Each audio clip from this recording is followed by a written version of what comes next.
ராமநாதபுரம் மாவட்ட மீனவர்கள் மறு அறிவிப்பு வரும் வரை கடலுக்கு செல்ல வேண்டாம் என மீன்வளத்துறை அதிகாரிகள் அறிவிப்பு. தென்மேற்கு வங்கக்கடல் பகுதியில் நிலவும் வளிமண்டல கீழடுக்கு சுழற்சி காரணமாக டிசம்பர் 16 முதல் 18ஆம் தேதி வரை ராமநாதபுரம், புதுக்கோட்டை, தூத்துக்குடி, திருநெல்வேலி, கன்னியாகுமரி உள்ளிட்ட தென் மாவட்டங்களில் கனமழை பெய்யும் என இந்திய வானிலை மையம் அறிவித்தது.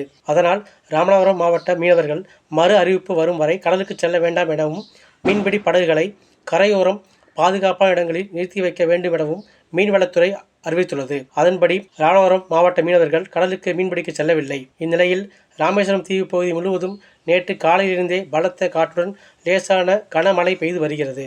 அதைத் தொடர்ந்து ராமநாதபுரம் மாவட்டம் பாம்பன் கடலோர பகுதியில் கனமழை காரணமாக மீன்பிடிக்க தடை விதிக்கப்பட்டுள்ளதால் கடற்கரையோரம் சுமார் 500க்கும் மேற்பட்ட மீன்பிடி விசைப்படகுகள் நிறுத்தி வைக்கப்பட்டுள்ளன.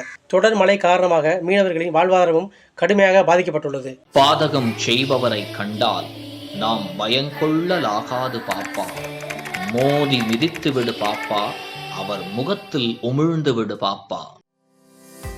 அண்மை செய்திகளை உடனுக்குடன் தெரிந்து கொள்ள இணைந்திருங்கள் இயம்நாடு தொலைக்காட்சியுடன்.